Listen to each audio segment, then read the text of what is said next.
भाइयों एवं बहनों, सबको सतीश पाल का बहुत बहुत प्रणाम, नमस्कार।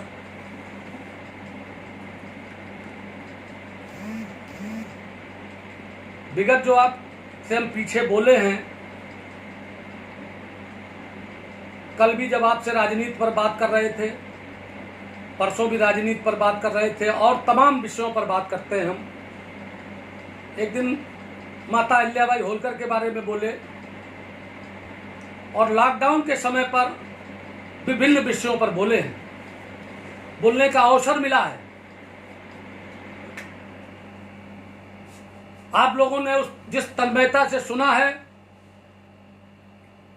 और जिस तरीके से कमेंट किया है और जितनी बड़ी संख्या में पूरे भारतवर्ष में देखा और विदेशों से भी कुछ जगहों से कमेंट आए, चूंकि अपने यहाँ के लोग जो वहां पर रहते हैं, क्योंकि ये मीडिया आप जानते हैं कि सबको जोड़ दिया है। धीरूभाई अंबानी कहते थे दुनिया कर लो मुट्ठी में, तो इस मोबाइल ने, इस टीवी ने, इलेक्ट्रॉनिक मीडिया ने,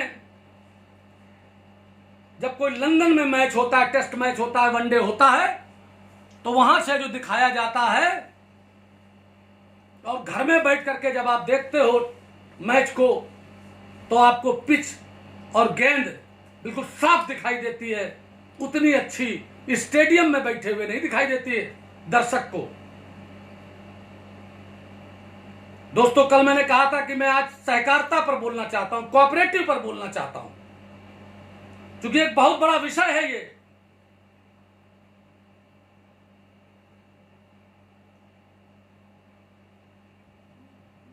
सहकारिता क्या है?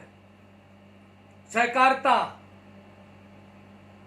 सहभागिता,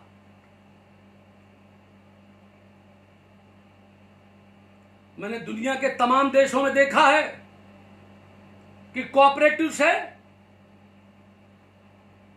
माने सहभागिता से,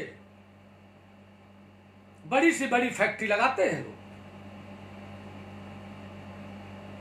किसी फैक्ट्री को मान लीजिए उनको लगाना है, उस फैक्ट्री की लागत 4 करोड़ रुपया आती है और 25% अपना लगाना है, तो 100 लोगों ने अगर आपस में बात करके और कोऑपरेटिव की सोसाइटी बना ली और 1-1 लाख रुपया दे दिया, 50 लोगों ने 2-2 लाख रुपया दे दिया, 1 करोड़ हो गया। और उससे उन्होंने लगाई, माने कोल्ड स्टोरेज लगा लिया, और साल भर में जो उससे फायदा हुआ वो 50 लोगों में बढ़ गया। आप नौकरियों के नाम पर, ठगों को घूस के नाम पर झगड़ा करके 50,000 रुपया, दहेज में 50,000 रुपया, और एक्सीडेंट में शराब पी के जब जाएंगे, नशा करके जाओगे और जब एक्सीडेंट हो जाएगा तो 50,000 रुपया खर्च कर दोगे, लेकिन कहीं काम से, किसी संगठन में जिससे फायदा हो सकता है, 2 रुपया देने के लिए आदमी तैयार नहीं है। इसको कहते हैं ना जानकारी, इसको कहते हैं अज्ञानता। और मैं इतने दिन से बोल रहा हूं, अज्ञानता को ही दूर करने के लिए बोल रहा हूं। मैंने रानी अहिल्याबाई होलकर के जन्मदिन 31 मई को सूर्यास्त के बाद 5 दीपक जलाने के लिए, 11 दीपक जलाने के लिए इसलिए आपसे कहा था कि भगवान राम जिस दिन आए थे, रावण को मार करके अयोध्या पहुंचे थे, जो खुशी थी वही खुशी हम सब लोगों को, हमारे समाज में एक ऐसी रानी पैदा हुई जिसने पूरी दुनिया में अपना नाम रोशन कर दिया और धर्म के लिए इतना काम कर दिया कि सर्व समाज में हमारा सर गर्व से ऊंचा कर दिया। बाबा विश्वनाथ के मंदिर में उनकी जो मूर्ति लगी है, बगल में उसको पार्वती जी के कपड़े पहना करके उनको भी पूजा करके लोग रुपया पैसा लेते हैं सुबह शाम तक। ये बात हमारे मित्र हैं जो रेवेन्यू बोर्ड के मेंबर रहे हैं, एस एन त्रिपाठी IAS, वो वहां के रिसीवर थे, कार्यपालक अधिकारी थे मंदिर के, उन्होंने ये बात मुझे बताई थी।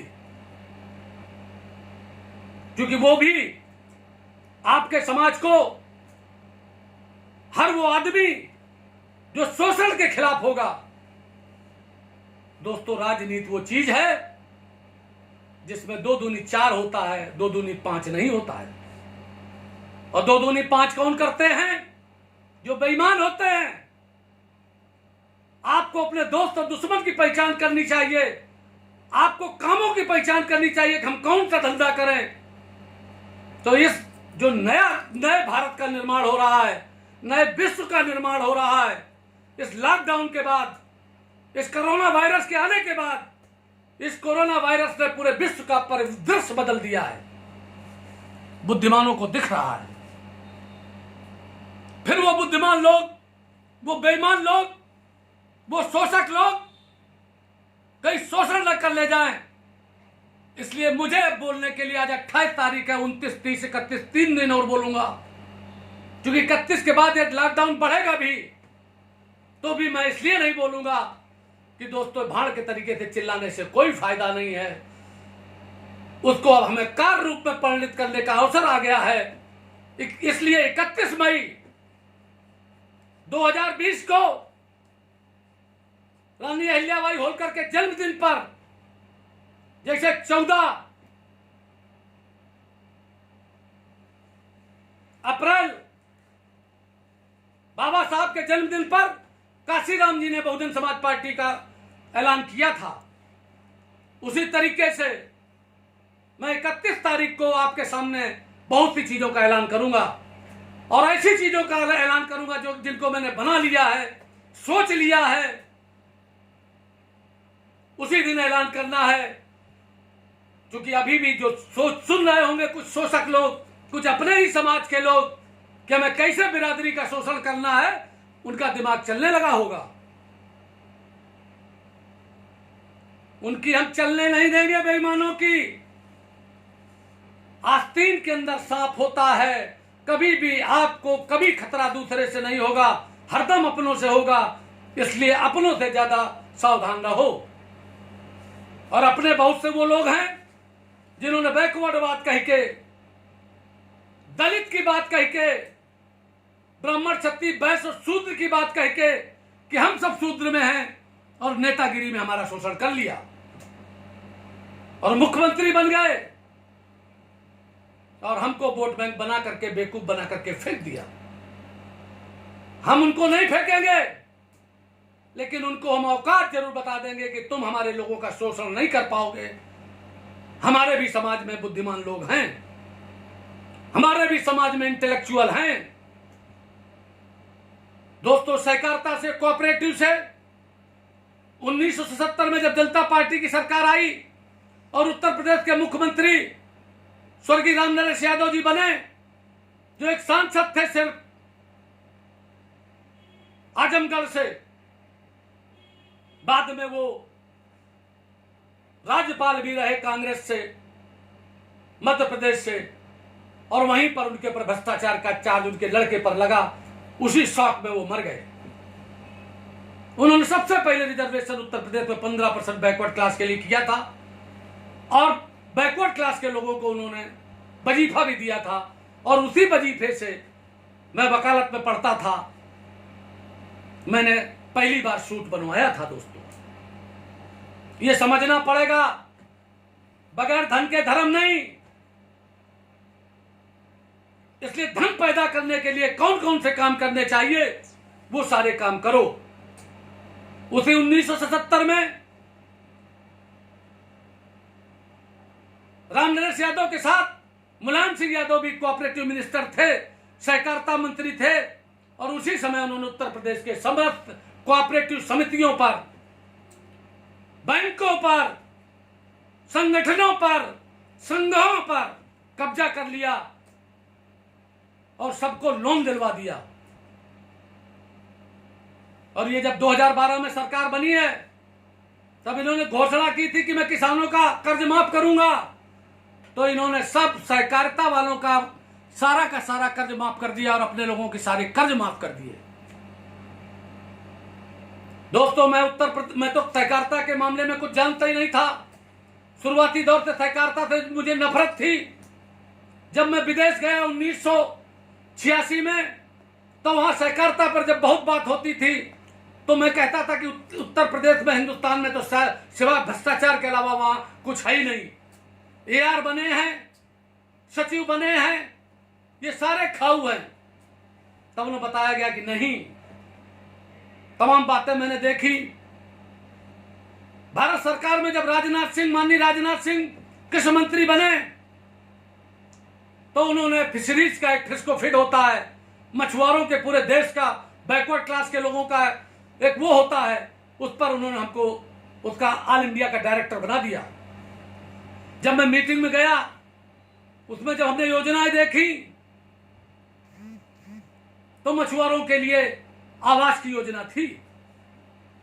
उसमें आधा रुपया प्रदेश सरकार को लगाना था, आधा केंद्र सरकार को लगाना था। तो मैंने माननीय राजनाथ जी से बात की। हमारा जो एमडी था, मैनेजिंग डायरेक्टर था उसका, तिवारी, उसने मुझसे कहा कि सर, अगर आप माननीय मंत्री जी के बहुत करीब हैं, वो आपकी बहुत बात मानते हैं, आप इसको करा दीजिए, लोगों को ठीक हो जाएगा। मैंने बात की उनसे, वो कोऑपरेटिव विभाग में आता था मामला, तो उनका कितना रुपया दे दूं?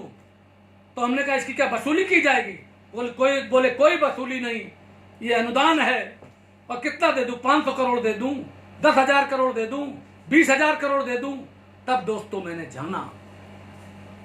आज मैं आपसे कहता हूं, ऐ मेरे नौजवानों, ऐ मेरे भाइयों, बेईमानी की नीयत छोड़कर ईमानदारी से आ जाओ और संगठन पूरे गांव बनाओ। और बड़े वाले उनसे बच के रहना जो तुम्हारे साथ वाले हैं, जो निगेटिव बोलते हैं, नकारात्मक बोलते हैं। कुछ नहीं, बस आप मिटा दो अपनी हस्ती को। अगर कुछ मर्तबा चाहो, दाना खाक में मिलकर गुले गुलजार होता है। इसके साथ सूचना के अधिकार को जानो। इसके साथ हर ब्लॉक में मैं मीडिया का इंतजाम करने वाला हूं। एक एक पत्रकार नियुक्त करूंगा। उसके लिए जो निश्चित पत्रकार बनना चाहें, उनको ट्रेनिंग दिलवाऊंगा, उनको डिप्लोमा दिलवाऊंगा और उनको बढ़िया पत्रकार बनाऊंगा। आज इस देश की नहीं, पूरे विश्व के लोग मीडिया से थर्राते हैं। अखबार में जिनके लोग हैं, अखबार ज्यादा बनियों का है, पत्रकार सबसे ज्यादा ब्राह्मण है। आप तो इन्हें उन्हें कहीं मिल जाओगे, एक आध कोई मिल जाए। और अगर बन भी जाता है तो शाम को शराब पी लेता है और टेढ़े टेढ़े चलने लगता है। दोस्तों, सारे विनाश के जड़ में, चाहे जितना तुमको ज्ञान हो, चाहे जितना तुम्हारे पास धन आ जाए, चाहे जैसा पद आ जाए, अगर अभिमान तुम्हारे अंदर हो गया तो आप बर्बाद हो जाएंगे, बेकार हो जाएंगे। सबसे पहले तुम्हारा व्यवहार खराब हो जाएगा। आपके दोस्त कहने लगेंगे इसको बहुत मजा आ गया, बड़ा घमंडी हो गया है। इसलिए दोस्तों, बड़ों का आदर करें, प्रणाम करें, सम्मान करें। मैंने एक दिन आपसे बोला था कि कोरोना में आपको एक चीज से छूट मिल गई है, मुक्ति मिल गई है, पैर छूने के मामले की। अपने माता पिता के अलावा, अपने सगे रिश्तेदार के अलावा, अपने बड़े भाई के अलावा, अपने परिवार और रिश्तेदार के अलावा आप किसी के पैर न छुएं। इस्लाम धर्म में उन्होंने पैर पर बिल्कुल रोक लगा दी, सिर्फ हाथ मिलाते हैं। उनका कुछ नहीं बिगड़ता है। एक सज्जन थे, एक बार एक जगह खड़े थे, हम आज भी दुनिया में नहीं, उनका मर्डर हो गया। बड़े शोषक थे, बड़े नेता भी थे, लोगों का बड़ा अपमान करते थे। तो हमारी आंखों में आंखों डाले और अपने पैर की तरफ ऐसे करते थे। तो हमने कहा क्या क्या क्या पंडित जी क्या कह रहे हो कि तुम्हारे पैर छुए का? नहीं, ऐसी बात नहीं है। हमने कहा तुम्हारा इशारा करने का तो यही मतलब है।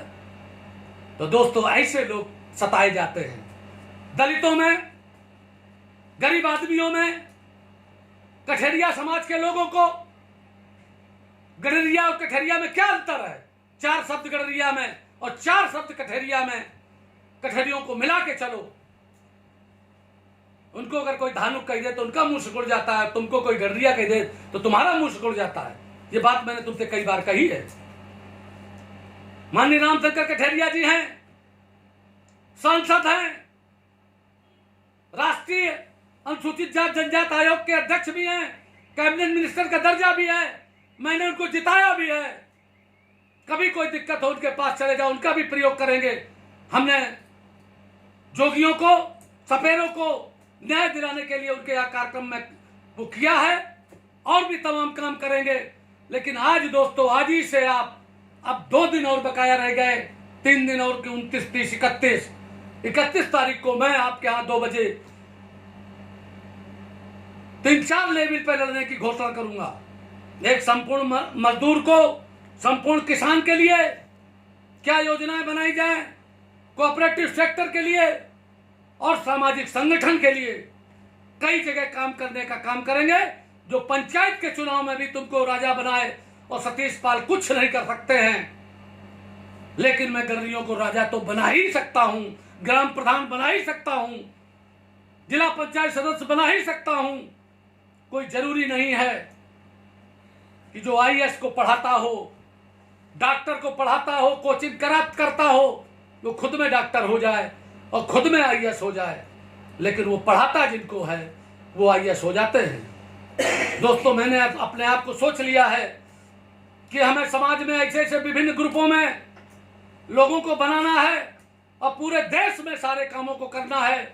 आपको मीडिया को अपने पास रखना है, आपको सरकारी अधिकारियों से योजना का लाभ लेना है, पुलिस से आपको सारी चीजें करानी है। और सब काम कैसे होंगे बगैर प्रशिक्षण के कोई नहीं जान सकता। इसलिए सबकी सूचियां बनाना शुरू करो और हमारे इस पर अपने अपने मोबाइल नंबर, मैं पते के मोबाइल नंबर आएंगे। 31 तारीख के बाद आपसे रोज बात करेंगे। मैंने यहाँ पर कॉल सेंटर खोल दिया, आपसे बात होगी, आपका पूरा डिटेल लिया जाएगा।